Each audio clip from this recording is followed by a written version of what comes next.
Ladies and gentlemen, good day, and welcome to the Pidilite Industries Limited Q4 and FY26 earnings conference call, hosted by Kotak Securities.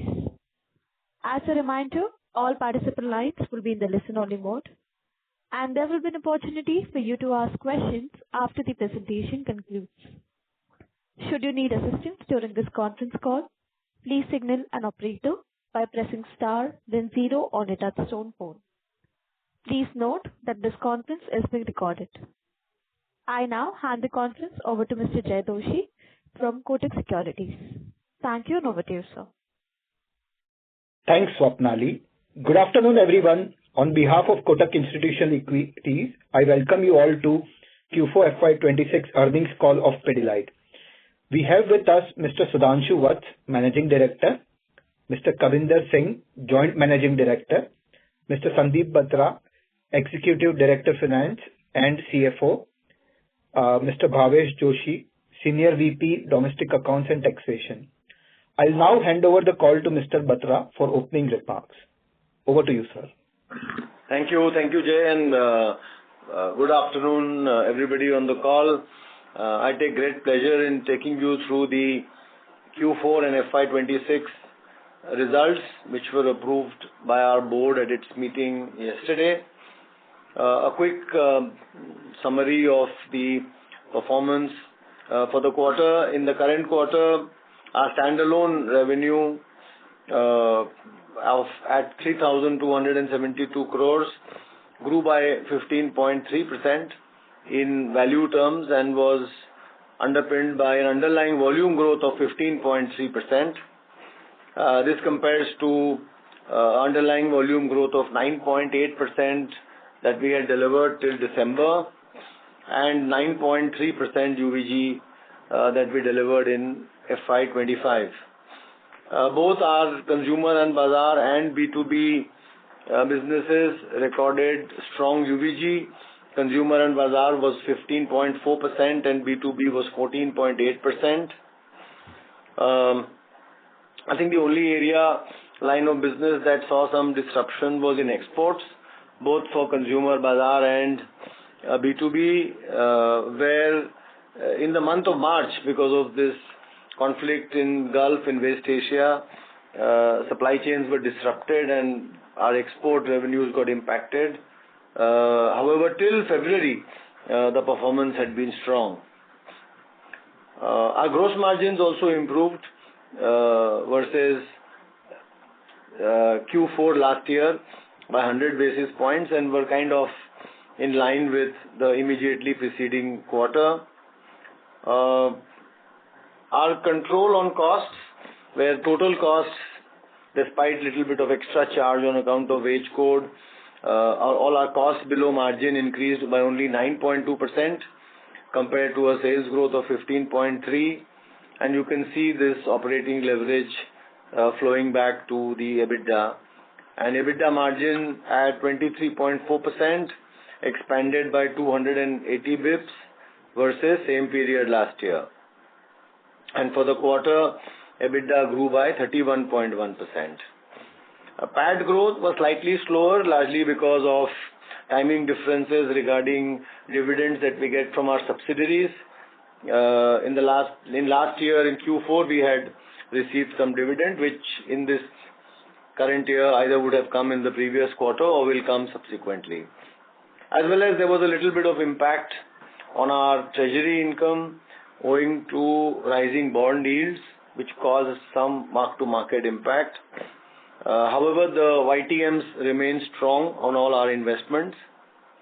The board also approved a final dividend of 11.5 per share on an expanded share capital. You may note that last year we had announced a 1-for-1 bonus. This dividend will be paid subject to approval by the shareholders at the AGM and is in addition to the special dividend that we had given of rupees 5 a share. So this, including the special dividend, the payout ratio will be around 70%.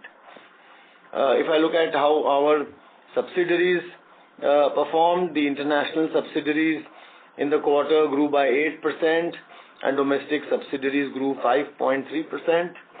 In domestic subsidiaries, the waterproofing business, which is under the name of Nina, had some headwinds because of environmental challenges in getting work front where they could do waterproofing.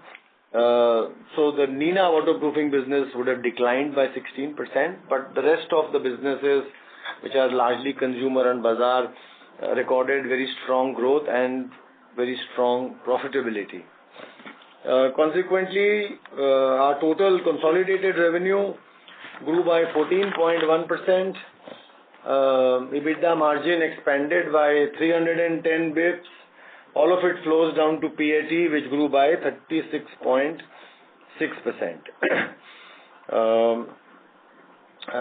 For the full year, again, consolidated revenue at 14,553 crores was up by 11.1%, and EBITDA margin expanded by 120 bps over all of FY25.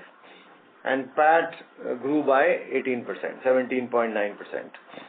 The performance on cash, including working capital, continues to remain strong, and we continue to invest behind capacity as well as other initiatives. So our capex in the year also was higher than what we had spent in the previous year. With this, I open the floor for Q&A. Thank you. Thank you very much. We will now begin the question and answer session. Anyone who wishes to ask a question may press star and then 1 on their touchtone telephone. If you wish to remove yourself from the question queue, you may press star and 2. Participants, you are requested to use handsets while asking a question. Ladies and gentlemen, we will wait for a moment while the question queue assembles. A reminder to all, you may press star and 1 to ask a question.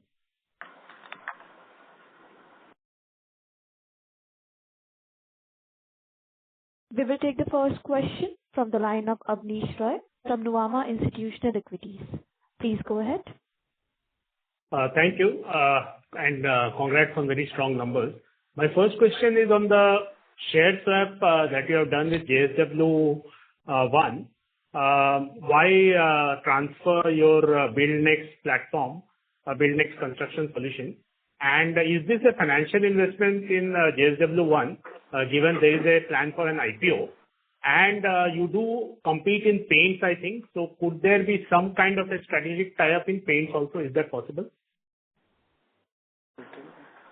So, Abneesh, I think as you asked, I think the reason is that we found strategic synergies in doing this transaction. I think BuildNext basically has a good home in JSW One. And yes, you are right, post the transaction, we will be shareholders of JSW One as well. As far as the other synergies are concerned, we will explore them as we go along. I think, that's where we are, Abneesh, on this one. Oh, that's a very significant statement. You'll explore. So you do compete in paints. In fact, you have bidded against each other in paints to acquire Axo. So yeah, that option is there, right? In terms of exploring that? As these marketplaces come up, Abneesh, I think the spirit in which you should take it is that as these marketplaces come up, and I think JSW One and there's also Birla Pivot and all that, I think these will go well beyond their own products for them to be successful marketplaces. And therefore, and there is always, inquiry on that sort of other products, including ours. So what our point of view is that we will keep evaluating it in a manner of speaking and see when it is right for us to be on one or many of these marketplaces. And on my question whether this is a financial investment, historically I've seen that Pidilite likes to have stake in these kind of distribution / new consumer platforms to get access to data, to get some preferential orders, etc. So is this a financial investment or is this more strategic? So see, it is at this moment through the transfer of BuildNext a financial investment. We own shares there in JSW One, therefore. I think the point is because depending in these kind of places, I think that concept of, so what you rightly speak about is correct, that when we look at very new startups or we always have some kind of we want to take a deeper look at them. We have some investment in these cases. But in this one, that philosophy applies to Build Next, where we had indeed invested. You are absolutely right. Now, having seen that for some time, we think JSW1 is the right home for Build Next to take Build Next further as we go forward. And I think in that context, with this transaction, we will become a small shareholder with JSW. I mean, our shareholding in JSW will be quite insignificant. So Build Next was strategic for us, and Build Next, and for I think for JSW1 also Build Next was strategic, and we felt that the business is best served with an owner like JSW who can provide it scale and profitability. So we were very happy to swap our shareholding there. Our shareholding will be insignificant in JSW1. Thank you. My second question is on demand side. So we have seen very good recovery across most of the FMCG names. And Sudhanshu, you have worked obviously in FMCG and now in Pidilite. So are you seeing a genuine demand recovery? Because in your case, there was obviously no GST direct benefit of any cut. Plus, Biscuit Company today in a call said that some of their Oman manufacturing has been transferred to India. So any one-off in this quarter, 15% volume growth, extremely impressive, but that's way ahead of what you have delivered in the past few quarters, 9 to 11% range. So is there anything new, anything one-off, any Oman business, Middle East business has been transferred to India? No. First of all, there are no one-offs. I think I can ask Pradeep to further elaborate, but absolutely no one-offs. I think on the demand recovery, I've been saying this, and I said this in the morning in media interactions also, Avnish. I definitely believe that in the quarter that's gone by, quarter one calendar and quarter four financial, I think there has been a buoyancy in urban demand, and we've seen it, and you've seen it across the sector, across other companies in FMCG sector. I think some of it is flowing through, in my opinion, from the actions taken in the past, basically the GST 2.0, and also in our case, in discretionary categories, I think the budget announcements which happened in previous year budgets by Honorable Finance Minister, and that basically where she gave in arguably about 100,000 crores in the hands of tax-paying Indians. I think so there is that you are seeing in discretionary as well. So coupled with both, and while we have no direct benefit on GST as a company, you are absolutely right. But I think GST reduction coupled with some other environment gave a fillip to discretionary and sectors. And we are a combination of both classic consumer good and a little bit of discretionary. I think that has helped, Avnish. So these are all these numbers. And before March disruption and the West Asia conflict, we saw some very good numbers in February as well, and both in January and February. As a matter of fact, we had a very, very good February. I can share that with you now that the quarter. So I think so therefore, it is irrespective of any of these things, I think there has been a buoyancy. As I travel across the country, both large cities and small towns, I continue to see a buoyancy in demand, and I think we have to wait and watch as to how long it continues, and if at all any of the West Asia conflict has would be a headwind to it as we go forward. One last follow-up and I'll end there. So if the entire company has seen 15% volume growth, will it be fair to say that even the core parts, so overall Fevicol, including the recent innovations past few years, that also would have grown high single to double digit, early double digit?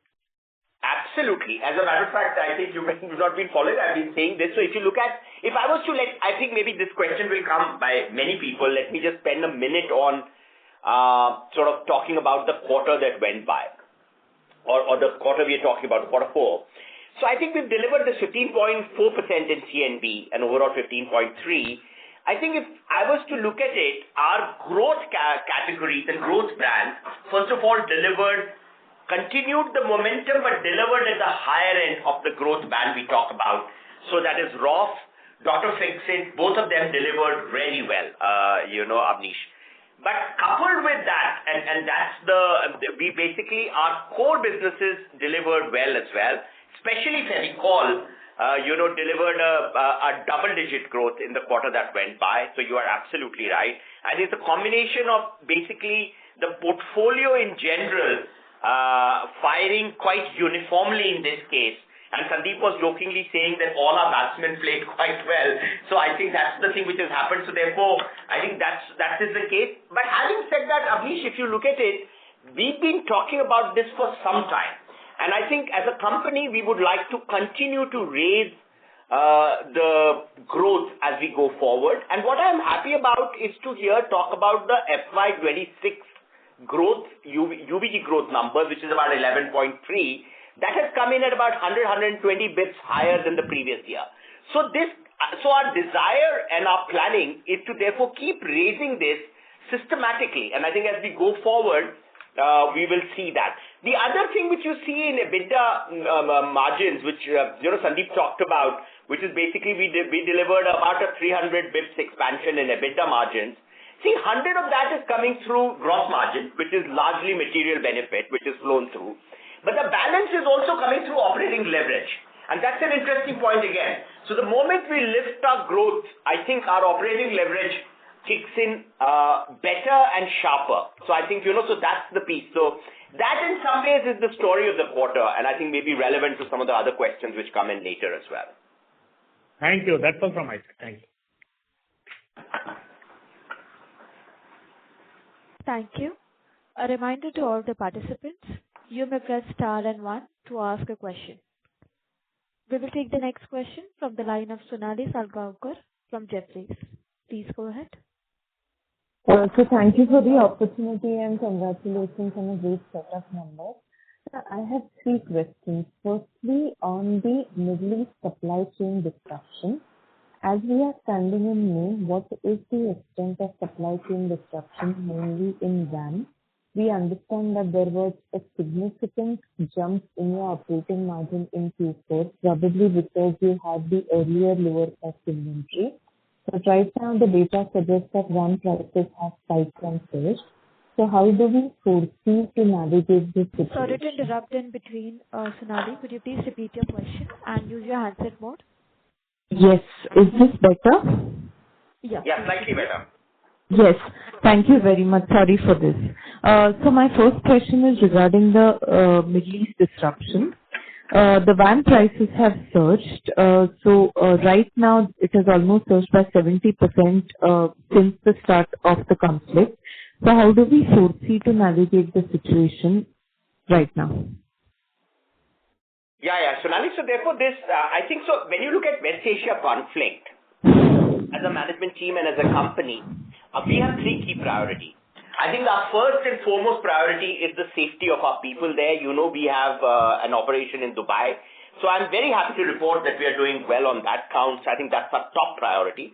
Our second and a very important priority is supply security, and perhaps that's what your question is about. So I think what we've done is to sort of look at all our raw material and therefore map out everything which we sort of consume and see how each one of them gets affected. Fortunately for us, we started discussing a possible Iran conflict almost a month before actually the conflict happened. So therefore, we've basically been able to map some of these things out. We've been constantly looking at alternate supplies if possible, wherever possible. So I think as a company, and in this what we are doing is we basically take this by, day by day, every day, but more importantly, weekly, monthly, quarterly. And I'm again happy to report that in the quarter that we are in, we've secured ourselves on almost everything. There are a few surprises that keep coming up, but we are finding very innovative solutions. We are extensively in touch with people where we can get the thing. So supply security is largely taken care of. And lastly, to the point of inflation, which is the third point, I think inflation is real. On our weighted average raw material basket, inflation is anywhere between 40 to 50%. And therefore, we are looking at that. Here, our strategy is very clear. Our strategy is that we will first pass on the absolute increase in our raw material prices in rupee terms in a calibrated fashion because our focus will remain growth and disciplined demand generation in the market. So I think we want to sort of continue to drive growth and continue to sort of build demand for the products we have. And in this context, we've taken one price increase in early to mid-April, and we have taken another price increase in early May. So I think therefore we are doing this, and we will keep watching this situation. I think there are two possible scenarios. One is that West Asia perhaps has a pause or a solution in the month of May itself, more likely a pause, and therefore, you've come back to somewhat normalcy as you sort of, so that is likely scenario in the month of May. We are hopeful on that scenario, to be honest with you. The other scenario is that this conflict continues for longer. If the conflict, in the first scenario, we feel that the demand is likely to remain buoyant in a country like India, and the inflation will be manageable as we go forward, although there will be inflation in the year. In the second scenario, we'll cross the bridge when we come to it, but we are doing a little bit of scenario planning from a supply security point of view, and we remain quite confident of our disciplined execution in this space. Understood, sir. So may I ask, what is the quantum of the two price hikes that you have taken in April and May? So the price hikes are different by category, and you will get that information from the market as well. But to just give you so there are certain categories where there is not that much increase in the raw material prices. A few categories, but they are there as well. There the price increase is very muted. But there is, on the other extent, the VAM pricing, which I'm sure you've already heard from Sandeep. I think, it's already hovering at around $1,800. In that case, which is Fevicol as a brand, and that our Fevicol division, there we've taken about a 5% increase in April, and we've followed it up with another 7-8%, 7 to 9. Again, varies from product category, product to product within the Fevicol division as well in early May. So I would suffice to say about 12 to 15% price increase. Understood. And also, Sonali, I think the raw material situation is changing every day. So there was a period where costs were only going up. But if I look at last week, 10 days, given that oil also has corrected from 110 to below $100, we've also seen some reversal of some of the increases that we had factored in. So it's a very dynamic situation, something that we are watching very, very closely on a weekly basis. And suffice to say that for now, significant amount of the cost increase in rupees terms has been factored in. It's not that we have run down all our low-cost inventory in March. We have a very healthy inventory, and particularly in some critical raw materials like VAM, we carry much higher than normal covers. So we have some protection against inventory even going into the first quarter. And it is something in a situation that we continue to watch very, very closely. Well noted, sir. So my second question is regarding Roff, which is especially has the application towards tiles. Now, I do cover other building material sectors like tiles as well, which is why I would also be aware that March, April as a month, as these 2 months, there was severe shortage of gas supply, especially for the Morbi cluster, where many of the organized tile players also have their plants. So the production and the capacity utilization has been severely impacted. It's interesting to understand that Roff as a category has grown very well for us throughout Q4. So would you help us understand exactly, where the end demand was for Roff, which categories, which regions, so that we can help bridge this gap?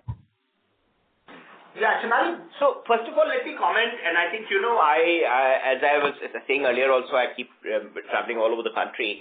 So I think that so your point that Morbi got affected is absolutely correct. As a matter of fact, most industries that are gas-powered did get affected in a reasonably significant way. That's correct, absolutely correct. However, I want to make a small correction that when it comes to tiles, the stock in the pipeline, first and foremost with the dealer and a little bit otherwise as well, is very, very high. It's considerably higher than most other categories. So my understanding is, at least for the formal, for the players who are the formalized sector, those players, the stock cover is quite high. It runs, so therefore the impact of that, immediate impact of that on demand is not likely to be seen, and will be an impact only if it's a protracted West Asia conflict with a severe gas issue even then. So therefore, the fact that gas-powered industries have got affected, absolutely correct. They were operating at a very low capacity utilization in this period, absolutely correct. But is there stock available in the market? Absolutely yes. Is construction going on and therefore tiles getting fixed and therefore Roff getting used? Absolutely yes. So I think that's how I would say. At least as of now. So again, all these things will change, supposing it's a protracted and a severe West Asia conflict, which is the scenario. So the probability of that at this moment is a little low in our judgment, or in everyone's judgment. Understood, sir. Very clear. And last question from my end, any update on paints? The last question is update on Paints. Yes. Yeah. So paints, I think, see what is happening on paints is two, three things. I think one, as we look at our business, we are seeing better or good traction, if I can use the word, in rural India, which is rural and very, very small town. So that part of the business is doing well. We were there in the 5 southern states, South TK, as you guys know, but we've gone into West Bengal, gone into Bihar. So our rural piece is doing okay. I think when we start looking at slightly bigger towns, what we call internally small town India, I think that's where what is the uniqueness which Pidilite has to bring in, what is the tweak needed in the business model, what will be our USP as Pidilite to give us that right to win, is something still work in progress. And I think once we are able to solve for that is when you will see a full-scale expansion. Other than that, we are sort of at it. There is growth, as I told you, good growth in rural, I can tell you. And I think so we will keep working towards finding that unique Pidilite signature and therefore our right to win. Understood, sir. Thank you. Very clear, and all the best to the team. Thank you. Thank you. We will take the next question from the line of Sid Gandhi from IIFL Capital. Please go ahead. Hi, this is Percy Panthaki here. Sir, continuing on the cost inflation part, could you help us with understanding at the current spot prices for your product portfolio basket, what is the overall weighted average inflation in the COGS? So I spoke about it in some time back, Percy. I think, first of all, good to hear from you. But I think, Percy, it's in the range of 40 to 50 cents as our weighted average raw material basket. So I think that's where it is. That is at the current replacement price. But as Sandeep very rightly pointed out, just in the previous question, I think, if I'm not mistaken, the situation is rather dynamic, Percy. So I'm saying the point is, if we were to look at the peak, that number, this is the number. But I think we are seeing a few raw materials coming off the peak. So therefore, that's why I tell you the approach which I highlighted, and maybe it is, maybe I'll repeat it, and then the risk of repetition, for everyone, is that our approach is that we are looking at this replacement margin, so to say, at the current costs, and saying that first and foremost, how do we transfer these costs in a calibrated fashion into the market, calibrated and sort of say staggered a little bit. So therefore, and we've done 2 rounds, one in mid-April and one in early May. And then we'll keep watching the situation as we go forward to take any further action. Because our topmost priority is to continue our focus on growth and continue to do all the demand generation activities which we need to do. And as a matter of fact, you may have seen that we have continued with our big campaign on Fevicol in this environment. I think that's of course above the line, but we are doing a lot of the stuff below the line as well, which is our field marketing activities. So our focus is on continuing to remain steadfast on delivering a double-digit underlying volume growth and do demand generation appropriately as we go forward.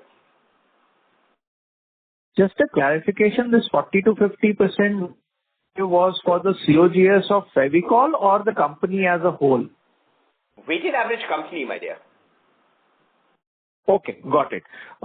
Second question is, in the past, based on your experience for your product portfolio, what is the price elasticity of demand? So what I'm trying to say is that, let's say, in an environment of close to zero pricing growth last year, you did a volume of, let's say, 10%. Now, supposing this year also, if the inflation was flat and the growth was zero, assuming demand being similar, like that's the base case, that zero pricing and 10 volume. But if, let's say, the pricing goes from 0 to, let's say, a 10 or a 15, the volume which is at 10, that comes down to how much? So is it 50% of the price increase, which is a volume backlash? Is it a 20%? Is it a 80%? What is your experience and what is your expectation given the current macro situation? The current macro situation, first of all, is rather unique. It's different from anything which has happened in the past, including COVID. Because I was recently in the market, there is 30% increase in pipe. There is about 15% increase in paints. We are around similar zone. And as of now, cement is not, declared, but there would be increase in cement as we go forward. There will be increase in fuel prices as we go forward, which have not yet been declared. So the cumulative impact of a lot of this on demand is something which needs to be studied, needs to be understood. And as I was saying, Percy, in the previous question, see, my request to you all is that there are basically two scenarios. A scenario one, which is that West Asia conflict is contained or at least partly resolved in the month of May. And there is a good chance of that, to be honest with you. That's our understanding. Scenario two is West Asia conflict continues for much longer. And it is longer and it is tougher, or whatever word I can use. So basically, in the case of scenario one, I think we are going into the hypothesis that the demand buoyancy which India saw in the last quarter of FY26 will more or less sustain. And therefore, in that, if we then manage the inflation better as we go forward, and therefore inflation will also hopefully come down in the second half of the year, although you'll have to manage inflation through this year. I think in the combination of these two, you've got to do from a demand generation point of view and growth, treat it as business as usual. That is our going in position. Now, what happens if the scenario 2 plays out? I think we are currently focused on supply security in that scenario, and we will talk about it if that scenario plays out. So as of now, should we just assume that whatever pricing you take is completely incremental to the top line and there is no volume backlash that you expect? This I leave to you. I will not be able to give you your formula for the thing. But so some of it, to be honest with you, with this kind of inflation, Percy, to be honest with, and again now on a more serious note, if you were to look at FY27, with the kind of inflation across categories, across businesses, will there be some demand compression?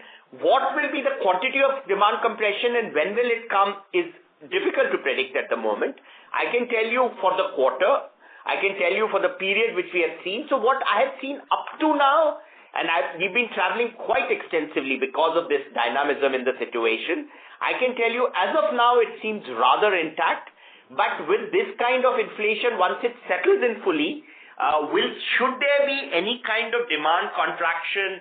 How much will it be and when will it be? It's something to be watched out for. So to be fair to say that the full year, should you assume that it will be the same? My answer is no. But should we continue to see the momentum in the quarter one? My answer is perhaps yes. So I think, here now, as we go forward, I think we've got to look at month, maybe ideally week, month, and a quarter, and then keep revising it as you go forward. So a week, month, quarter, again a week, month, quarter, and that's the way you've got to decide here. Here you cannot talk of 2 years full of this year because it's very, very dynamic, my friend. Got it. Last question on margins. Assuming that we settle, let's say, at 85 to 90 kind of crude level for the rest of the year, what kind of margin can we expect? Do we expect it at the lower end of your band, which you earlier said that you want to maintain a 20 to 24% kind of band? So do we expect it closer to a 20% this year if the crude sort of remains at a 85, 90 level? So it will depend on, crude is one marker, but actually, as Sandeep was saying, I think some of the other raw materials are linked to crude, but not entirely. So it depends on what is the inflation, because some of the inflation could be much higher than crude as well, or in many cases it could be lower. So it depends on that. See, as far as we are concerned at this moment, I would say we've guided a corridor of 20 to 24%. We stay committed to that guidance. And last year, of course, with benign input costs, we delivered at the higher end of the guidance. This year, with the raw material inflation, it'll be different, but we stay committed to that kind of number. So I think you are right. So it'll depend as we go forward. It's very difficult to say for the year, and I think these things are only meaningful for the year, not for a quarter or anything. Understood. Thank you very much, sir. That's all from me. All the best. Thank you. Thank you. A reminder to all the participants, you may press star and 1 to ask a question. We will take the next question from the line of Navin Trivedi from Motilal Oswal Financial Services. Please go ahead. Yeah, hi. Good evening, everyone. My first question is on in the consumer and bazaar. Can you give us a bit more understanding about this sharp 15% volume growth which we had witnessed in the fourth quarter? Was there any state pre-buying benefits also built up in the fourth quarter? And how should we see the trend going ahead? What benefits? I couldn't get that. What did you say?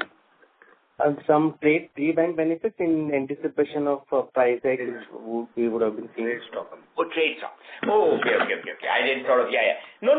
So as I was saying in response to an earlier question, I think first of all, we have been seeing reasonable buoyancy in demand.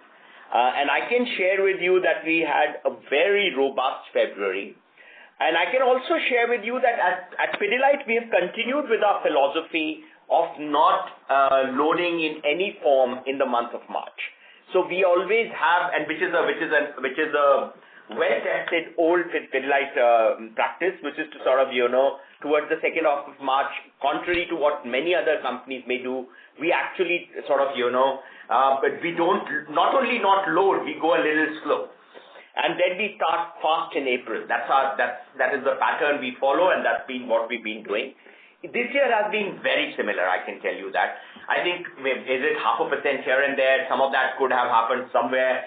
You can't vouch for every 100%, but the point is that we followed this philosophy, and the same has been practiced as we went into March, and the same has also with data been seen with our start to April. So I think, therefore, to answer your question, no, if I could say so. This is a buoyancy. And as we were saying earlier, see, the thing is that we've seen this buoyancy, and therefore what has happened is that our growth categories have delivered to very well on growth. So that momentum has continued, has only accelerated. And some of our growth brands have delivered at the higher end of our growth brand guidance. And our core categories have also done well, including our big brand, which is delivered in double digit. So is it fair to say that... and behind all of this, there are things like innovation, things like field marketing, many of those. So I don't want to get into that detail. So all that work is happening. We've been continuously doing some of this, and we've been lifting it up. Between you and me, I think, I and Sandeep have been talking about lifting our growth for some time now. And I think what I want to share is that for the year, I think that's the way to look at it. In the year, we've managed to lift our underlying volume growth, which is most important. Forget price here, there, price there. Underlying volume growth by about 100 plus BPS. And I think that is the journey we would like to stay steadfast on. Sure. That's thank you so much. And any color about the market share point of view also. So although Consumer and Bazaar is a very diversified portfolio, but any core categories where you can give us some sense about how has been our market share during this period, or how has been the kind of industry growth rate during this time, especially the core categories, if you can give us some color. Yeah. So I think as I said, the same point, there's been a buoyancy in the market. So the market would have grown a bit better. But I think our performance is a combination of three things. I think a natural buoyancy, particularly a little bit more buoyancy in urban India. And therefore for us, while our rural growths have come in ahead, actually again, like year on year, even in this year and this quarter, but our urban growths have picked up. So I think therefore there is buoyancy. The second piece which is there is that all the work which we do, we've intensified in several areas our work on demand generation and field marketing, and I think that's bearing some fruit, particularly in construction chemicals and Dr. Fix-It. And lastly, I think there is some market share gain as well, because the kind of growth we are seeing, we are clearly growing ahead of the market in some of our growth categories and maybe in some of our core categories. Sure. And in terms of the price hike, you mentioned about you will take very calibrated approach this time, despite there's been sharp headline inflation. How are you seeing the competition side? Are they also following similar approach, or you see that there can be an opportunity, given you may have a cost efficiency, and you also, like Sandeep was mentioning about, you also have inventory in your hands. So do you think that these are the times when you can further look for a market share gain? No, I think the way we are looking at it, first of all, I think factually the competition has done similar kind of price increases. A few of them actually did it in March as well, some of them. But I think so therefore price increase has been commensurate. It's not or similar, comparable. I think the point is that we would like to continue to do what is right to gain share. And I think, we wouldn't do anything just tactical, to be honest with you. And as far as we are concerned, to Sandeep's point as well, see, we are initially passing on the increase in raw material cost in absolute rupee terms. So therefore, some of the cushion which we have comes in handy in sort of managing the margin also as we go forward. Sure. Just last one, bookkeeping. The employee expenses are only 3% in the standalone in this quarter. Despite like this year, we have been kind of quite double-digit growth, and even if I look at the annualized number, it is kind of 8% up. How should we look at this expense going ahead, and any one-off in this quarter? Yeah, there was a little bit of one-off. So I think first of all, I think the right way to look at manpower cost is to take the full year manpower cost, and from that you strip out all the impact of this wage code. That I think will give you the comparable full year manpower cost number, and that for your projections you could divide it by 4, and that's your base for next year. Specifically in this quarter, and compared to the base quarter, which was fourth quarter of last year. So what we had done was, in the fourth quarter of last year, we had recognized a provision of about 17-18 crores towards a discretionary benefit to be given to employees. Because of the new wage code, we felt that there was no need to continue with that discretionary benefit, given that everybody's gratuity benefits will get elevated under the new wage code. So that discretionary benefit we wrote back in the fourth quarter. Both amounts are if I round off, around 20 crores. So for sake of comparison, you subtract 20 crores from Q4 last year, add 20 crores to Q4 this year, and you will get about 11.5% increase in wage costs, which is pretty much in line with which would be the right number. So take the full year number, take out the one-off because of wage code, and that becomes your base for FY 26-27. And specifically for Q4, I have addressed your housekeeping question. The actual comparable growth is about 11.5%. Perfect. Thank you so much, and all the best. Thank you. Thank you. Thank you. The next question is from the line of Rajeshwari from iThought PMS. Please go ahead. Thanks for the opportunity and congratulations for the great UVG record. I have three questions. So, for the first is on the manufacturing capex. I understand that the growth in tiny categories would need more investment, but in core categories, can we say that we have invested ahead of demand, or it still needs continuous expansion? Sorry to interrupt in between, Rajeshwari. Can you please repeat your question and use handset mode? Yeah, sure. Is it better now? Yes, it's better. Yeah. So I have three questions. First is on the manufacturing capex. So I understand that growth in tiny categories would need more investment in terms of manufacturing, but in core categories, can we say that we have invested ahead of demand, or it still needs continuous expansion? And also, I would like to know the level of automation that we have done in manufacturing. Yeah. So first question, I think we talked about it in the past also. Our capex tends to be actually 3 to 5% of our revenue turnover. I think Sandeep also alluded to it in his opening commentary. Yeah. I think so. Therefore, and last year we've come in at about the median of that number or an average of that number. So I think that's the thing. And as far as our capex philosophy is concerned, there are three buckets in which we do capex. One is classic growth capex in order to sort of anticipate our growth in different growth categories and in general as growth, and see how we are placed as capacity, do we have the right capacity, and therefore there is capex to augment and be ready for the growth. The second capex which we do incur and is around basically automation, consolidation and major renovation of some of our existing core categories, especially premium white glue. So I think that's one area where, as we speak in this quarter one of FY27, we would be commissioning a large plant in West India for our premium white glue and Fevicol. I think so that's an area which we keep doing from time to time. And third is for newer categories or newer areas we get into. So those are the three buckets. We will continue to invest in all three buckets appropriately.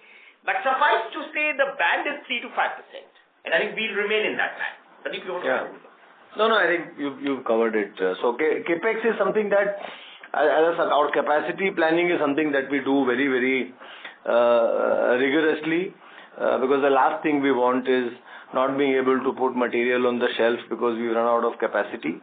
Obviously, the growth businesses will require more capex because they will run out of capacity faster. But even in core, we would do capex not only to augment capacity but also to automate and to make the whole manufacturing process efficient. Last year, we would have spent close to 570 crores on capex compared to 430 in the prior year. Yeah, that helps. And my second question is that we have around 6 segments, right? 3 in consumer and bazaar and 3 in B2B. So how many of these 6 segments we have export exposure?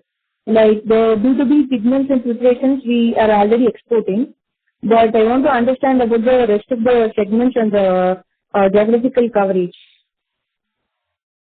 Yeah, so our major export exposure is in pigments, as you rightly pointed out, Rajeshwari. Although having said that, we do export our finished goods to many countries, but that export basically need not follow the West Asia route all the time. There is some export to West Asia directly. So therefore, our direct exposure on exports is pigments, and in finished goods, there is West Asia export, but then there are export to other places which are perhaps independent of this conflict. So therefore, overall, suffice to say that our exposure to exports is small as a company, as Pidilite. And therefore, exports not coming through will not dent the overall performance of our company in any significant measure. If exports come through, that will be the icing of the cake. Yeah, thank you. And then my last question is that I would like to know how much percentage of our raw material basket constitutes VAM. To understand the impact of crude volatility in our margins better. So as of, if you look at last year, it would be less than 10% of our, and I'm expressly calling out that if you look at FY 25-26, VAM would be under 10% of our raw material consumption for the company. This year it could be a different story, but last year was less than 10%. Yeah, that is. Thank you. That's all from my side. Thank you. We will take the next question from the line of Jay Doshi from Kotak Securities. Please go ahead. Yeah. Hi, thanks for the opportunity. See, for the past 11 quarters, you were consistently delivering 8-10% UVG, which accelerated to 15% in 4Q. So if one assumes that West Asia situation, probably stabilizes and raw material prices normalize in the next 2-3 months, should we expect FY27 UVG to be higher than FY26, say somewhere between 11 to 15%? So Jay, I think this is to answer your question, this is a stated position. I think if you look at, of course, you've talked about last 8-10 quarters and then a blip in this quarter. That is also right, and that's one way to look at it. The way I am looking at it is a bit more, if you look at year on year, I think so. Therefore, we've been expanded by about 120 bips in FY26 in terms of UVG. So therefore, I think this about 100 odd bips expansion as we go forward is something we are planning for and we would like to deliver. I think if I may add, Jay, I think, this question would have been asked for the last 2 years that your margins are expanding, input costs are benign, so what are you doing? And our response has always been that our first endeavor will be to reinvest all the headroom that we have in margin behind getting faster growth, because there is no substitute for growth, and I think if you see the result over the last 7 or 8 quarters, each quarter last year our UVG was more than 9%, and for the year we were nearly 200 bips higher than what we declared in FY25. So the endeavor from our side is to drive investments so that we can get faster growth. So that as an intent has not changed. It remains. We saw results all of last year and we saw very healthy results in the last quarter. So that remains our endeavor. What will be the outcome? I think given the situation that we are in, it will be very difficult to hazard as a guess as to what will happen in this year. It's not a normal year.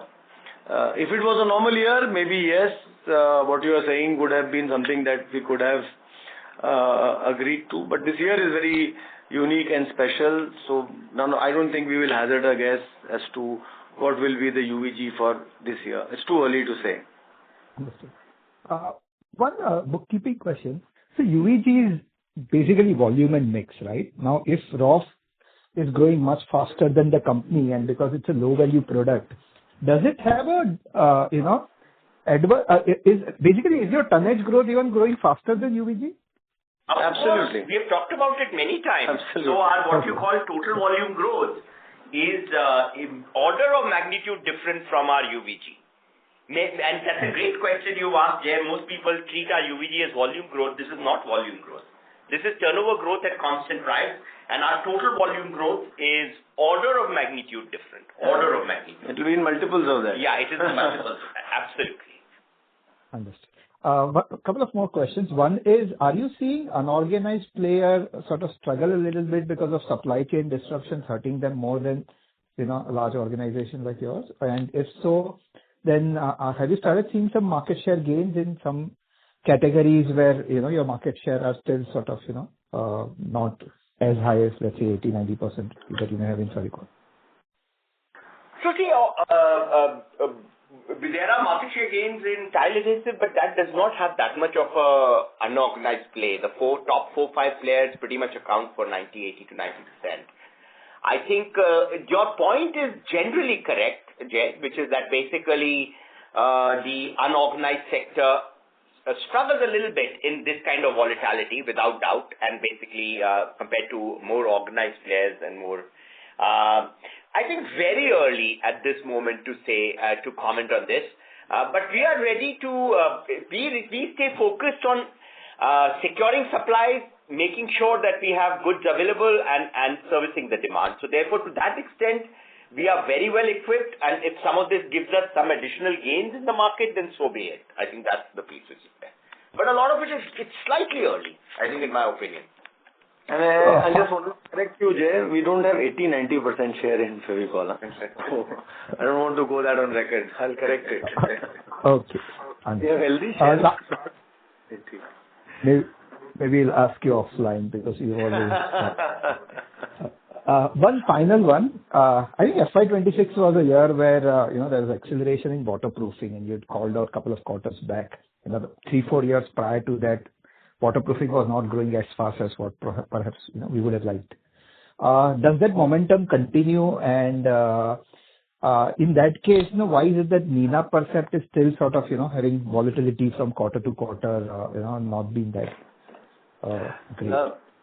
No, so I think the first question is absolutely, the first part of your question is affirmative, that indeed we have seen our waterproofing business get back to the kind of levels that a growth category should grow at, and that growth rates have improved every quarter. I think the issue with Nina is not about lack of orders. We have a very, very healthy order book. I think what happens in winter period, particularly end of Q3, beginning of Q4, is that because of these pollution restrictions, a lot of construction sites don't get permission to do work. So you may not get work front availability. So in cities like Delhi, Bombay, Hyderabad, the local authorities will impose restrictions. You are aware of this grab 1, grab 2, grab 3 that happens in Delhi.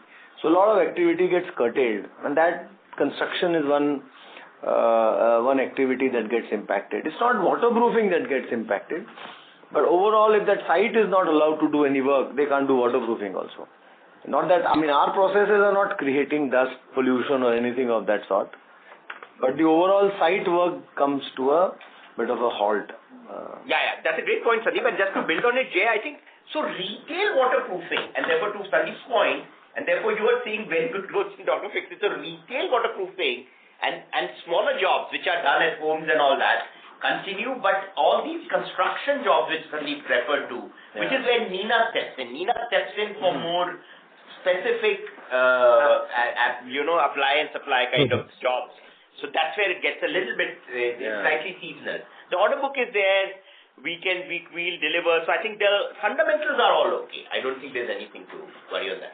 In fact, also our projects waterproofing, that has grown even faster than retail because we were a late starter in that category. So the waterproofing product sales have done exceptionally well. It's just that the application in some sites has got impacted because of these local restrictions.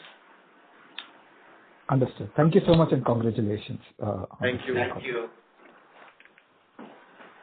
Thank you. We will take the next question from the line of Avi Mehta from Macquarie Capital. Please go ahead.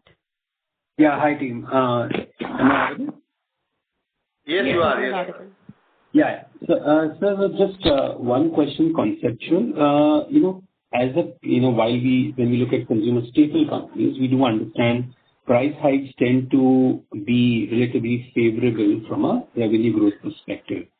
For our categories, because Pidilite is not one category, right? It's multiple categories that we understand. How would you classify this? Would you say that price hikes are neutral, negative, positive? How should we look at it? And I'm not talking about very sharp price increases, obviously, but normally, assuming this West Asia conflict kind of cools over. Yeah, so Avi, I think like you said for CPG companies or FMCG companies, even for Pidilite, both we have a consumer business, but also the bazaar business. not sharp price increases which you yourself qualified also, but price increases, if you have a little, that inflation, you can get that price increase with demand situation remaining the same. You will get your UVG, and on top of that, you will get the price as a kicker. Absolutely. Yeah. For us as well. Perfect. And just second bookkeeping question. I missed this VAM number for the quarter, and apologies if you had shared this. If you could kind of just highlight that. That's all from my side. VAM for the last quarter was around $840 a ton. Pretty much in line with the previous quarter. Okay. Thank you. That's all. Okay. Thank you. That's one we can take. Last question. Thank you. We will take the last follow-up question from the line of Abneesh Roy from Nuvama Institutional Equities. Please go ahead. Yeah, very quick follow-up, given 1 hour is up. So first is VAM supply demand, any change? So any factory has gone out of production or anything in Middle East, US or Iran have hit? Any clarity on the demand side, any acceleration globally? So VAM, yes, there were some supply disruptions from vendors who are located in that area. So we had a supply source in Saudi Arabia, which obviously got impacted. But I think there is abundant supply globally. So or in the region from which we would be most cost effectively sourcing. So we've we had in the past also looked at such supply sources. And particularly a lot of it will be in China. So those are the sources that we are now exploring in terms of ensuring our supply continuity. So there is no concern on availability now. So last time we had seen VAM remain inflationary for a fairly long time. So this time it's basically geopolitical issue. So if that gets resolved, so it could cool off also very quickly, right? I'm not saying it can go back to the earlier price, but current prices can cool off significantly. Yes. The answer is yes, absolutely. Yes, Abneesh. Now, last quick question. Essentially, you mentioned on pricing on Fevicol, but as a portfolio also you have seen 40-50% RM inflation. So as an analyst, it will be very good to understand overall console price hike. Will it be more like 7 to 8% in the India business? No, higher than that. I think Sudhanshu mentioned, at a company level, we've taken in April around 4 to 5%, and in early May another 7 to 8%. But these are blended at company level. It will be different at different categories, for different categories.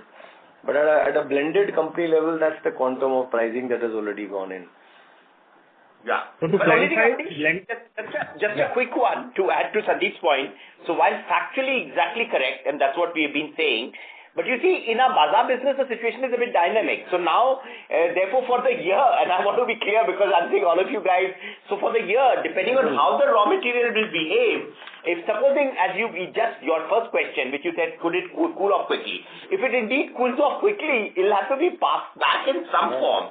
So therefore, can you build in that for the year? The answer at this moment is no. But let's see how the things play out, and therefore that equation. And our focus, Abneesh, as I'm telling again and again, Sandeep and I have been absolutely reiterating, is to drive underlying volume growth, to drive demand, and to stay steadfast on growth. So not try and do some short-termism on any kind of price. Understood. Thanks for taking my follow-up question. That's all from my side. Thank you. Thank you. Thank you very much. Ladies and gentlemen, as there are no further questions from the participants, with that concludes the question and answer session. I now hand the conference back to the management for closing comments.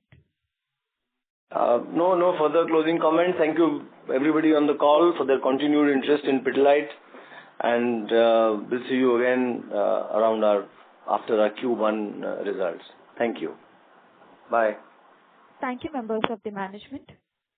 On behalf of Kotak Securities, we conclude the Pidilite Industries Limited conference call. Thank you all for joining with us today, and you may now disconnect your lines.